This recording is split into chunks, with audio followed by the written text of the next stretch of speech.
Merci à vous toutes et tous. C'est pas un créneau facile pour vous. La fin commence à nous tenailler. Mais on va essayer de tenir et on va essayer de dynamiser un petit peu tout ça. Je m'appelle Vincent Lomba, je suis responsable de cybersécurité pour les produits et solutions Alcatel-Lucent Entreprise. J'ai en charge donc de suivre tout ce qu'il est nécessaire de faire pour que les produits soient à l'état de l'art, voire au-delà. Je suis auditeur 27001 et j'ai également un mandat auprès de l'Union européenne, auprès de l'agence de cyber européenne, l'ENISA, pour travailler sur des sujets comme les réglementations, les nouvelles réglementations que j'imagine vous connaissez presque par cœur. Le sujet du jour, c'est les environnements industriels et le fait que ça devient un nouveau terrain de jeu particulièrement prisé des acteurs malveillants. Alors, vous les connaissez, les acteurs malveillants. En général, ils opèrent par thème. On a eu l'année dernière, par exemple, en début d'année de mémoire, une très forte concentration d'attaques sur l'industrie du luxe. Après, on est passé sur le bancaire. Et puis, voilà, après, ça migre régulièrement. Le sujet n'est pas de parler des acteurs malveillants, mais surtout que doit-on faire pour s'en prémunir dans un domaine qui est aujourd'hui assez vulnérable, voire très vulnérable. Alors, on m'a dit que ça passait pas forcément très bien. Je ne sais pas comment passer les slides.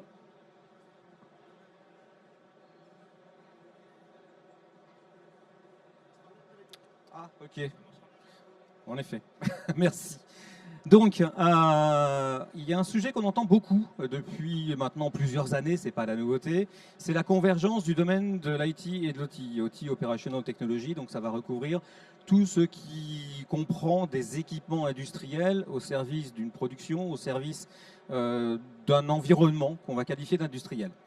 J'ai voulu changer un petit peu la donne aujourd'hui, pas parler des usines de prod, parce que ça on l'a beaucoup vu, mais d'un domaine qui est en pleine explosion, c'est le bâtiment intelligent. Donc tout ce qui se passe autour de la migration vers des environnements de type industriel, mais au service plutôt d'une application grand public.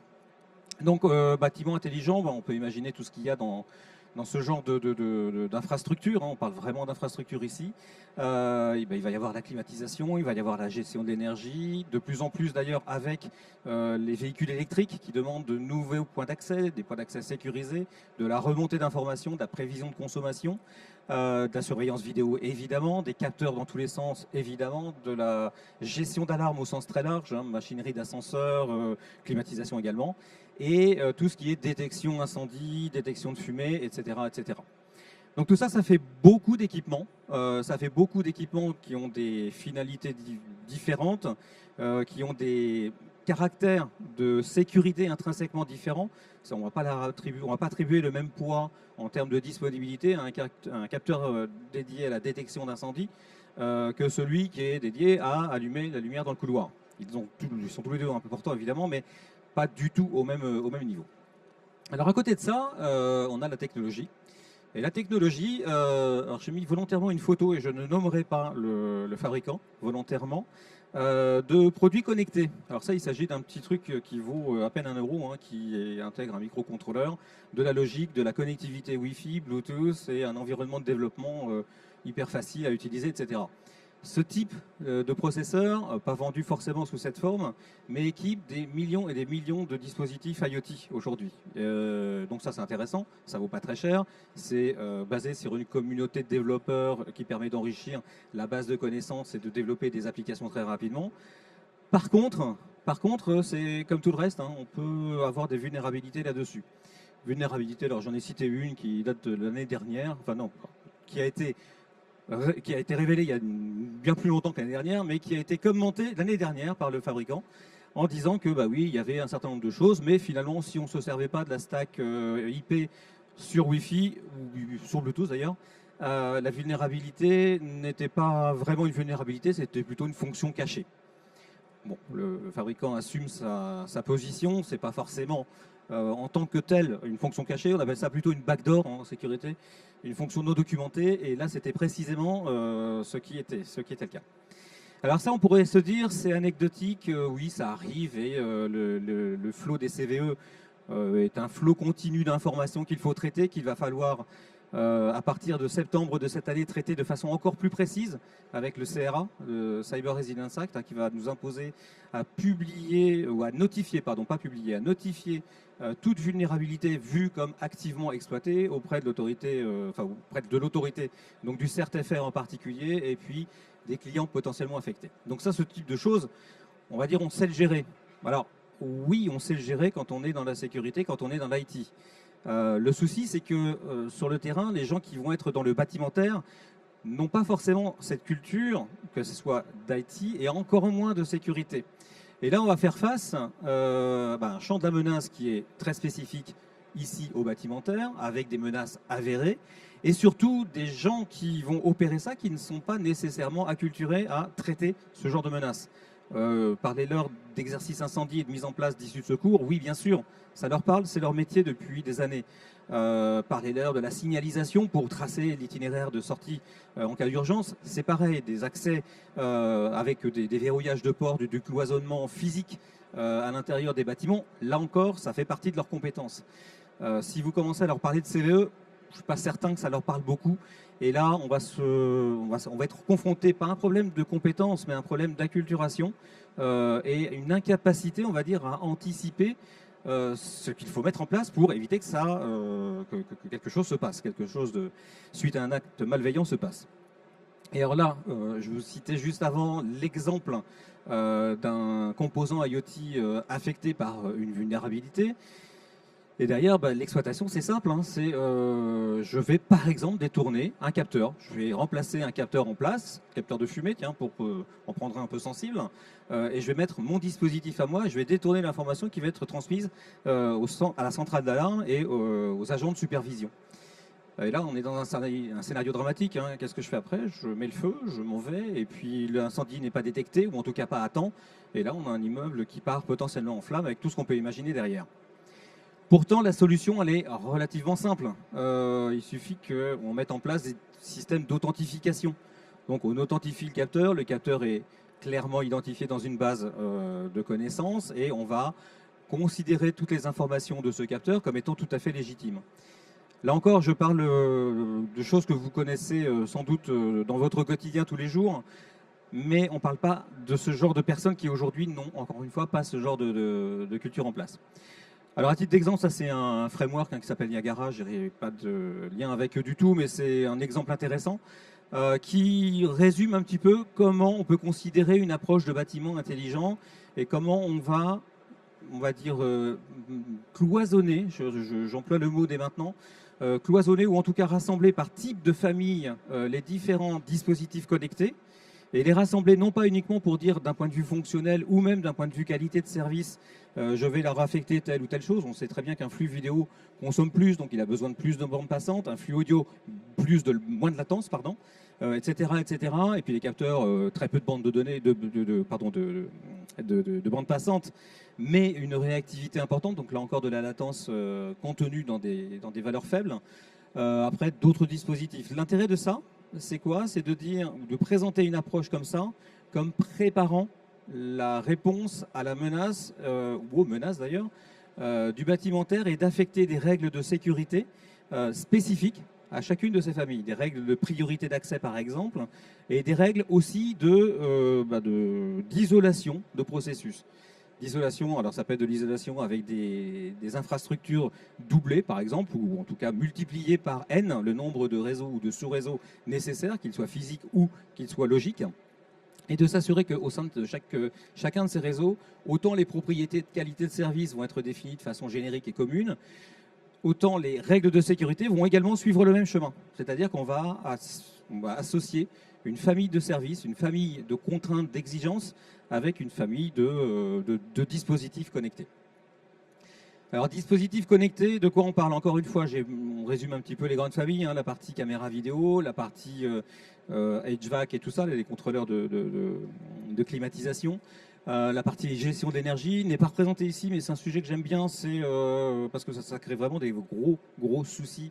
C'est la voiture électrique avec les nouvelles normes qui imposent à avoir des points de chargement avec une puissance adaptable et qui va varier beaucoup en fonction du nombre de véhicules, etc., etc., et qui aujourd'hui sont des dispositifs eux-mêmes connectés, mais connectés à l'intérieur et connecté à l'extérieur également, pour être sous supervision des fournisseurs d'énergie et des fournisseurs de matériel également.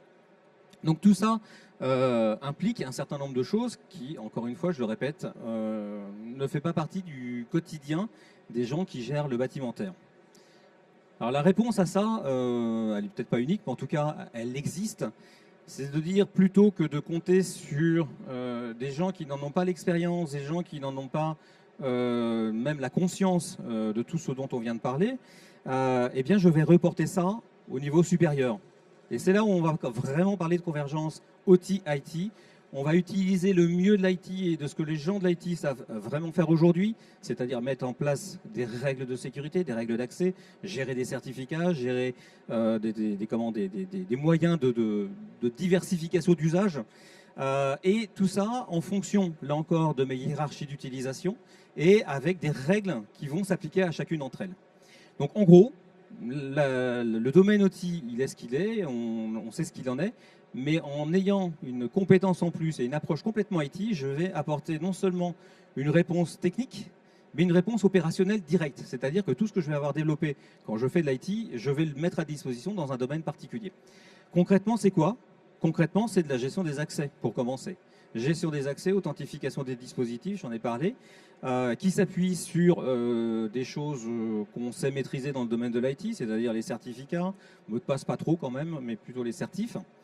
Certificats, et puis une approche qui est bien connue maintenant, qui s'appelle le Zero Trust, qui consiste à dire, par définition, quand je connecte un équipement, je ne le connais pas et je ne sais pas s'il a le droit légitime d'utiliser le réseau et de communiquer avec potentiellement le monde extérieur. Et c'est là où l'approche globale est intéressante, c'est-à-dire que plutôt que de gérer ça comme un bâtiment intelligent, ou numérisé ou connecté ou je ne sais pas quoi, je le gère comme un environnement IT traditionnel, et ce n'est pas des utilisateurs que j'ai, ce n'est pas des applications informatiques et bureautiques que je vais gérer, c'est des dispositifs connectés, quasiment autonomes tout au long de leur vie, et des usages associés. Des usages, j'entends par là, des applications dédiées, excusez-moi, des applications dédiées.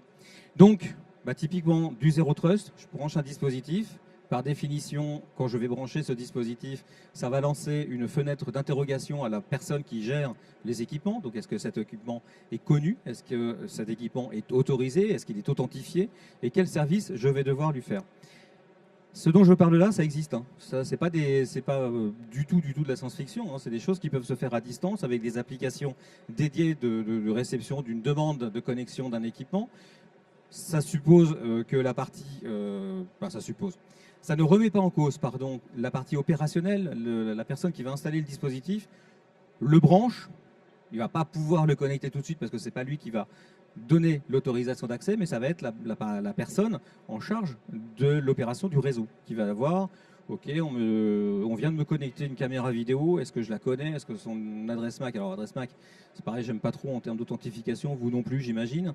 Mais donc, est-ce que si j'ai un certificat, est-ce que ce certificat est valide? Est-ce qu'il est autorisé, etc., et trusté? Et si c'est le cas, je valide l'équipement et dans la demi-seconde qui suit l'appui sur le bouton, le dispositif est affecté à un sous-réseau donné avec les propriétés qui vont bien en termes de cloisonnement, de qualité de service, etc., etc. Ça, c'est une approche qu'on peut avoir de façon absolument identique, que l'on parle de réseau dédié d'entreprise. Alors, je suis dans une entreprise qui vend ce type d'équipement, donc oui, on sait faire ça.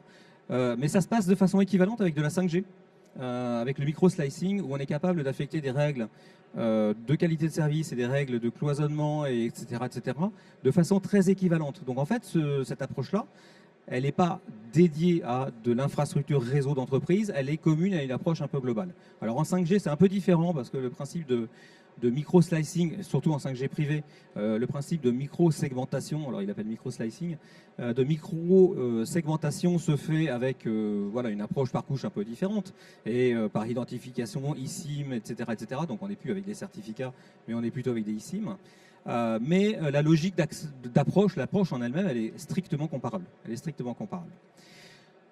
En résumé, un vrai domaine à risque. Faut être conscient que c'est un domaine dans lequel la maturité n'est pas encore là, elle viendra, mais ce n'est pas encore le cas aujourd'hui. Je relisais ce matin un équipementier du bâtimentaire qui vend des interfaces avec des dispositifs SCADA d'un côté, qui supportent Modbus, mais aussi des protocoles sur IP, et qui met dans sa liste de fonctions supportées pour la sécurité du TLS 1.0, du Blowfish, du RC2. Donc des protocoles totalement dépassés aujourd'hui, des protocoles de chiffrement également totalement désuets et même réputés non pas juste peu fiables, mais plus fiables du tout. C'est presque tendre le bâton pour se faire battre. C'est presque dire, moi j'ai des équipements, ils sont sécurisés, la sécurité je la fais avec ce type de protocole largement supporté aujourd'hui. Ce qui n'est plus tout à fait vrai. Je ne suis pas certain que le TLS 1.0 soit encore très à la mode, même dans des équipements industriels.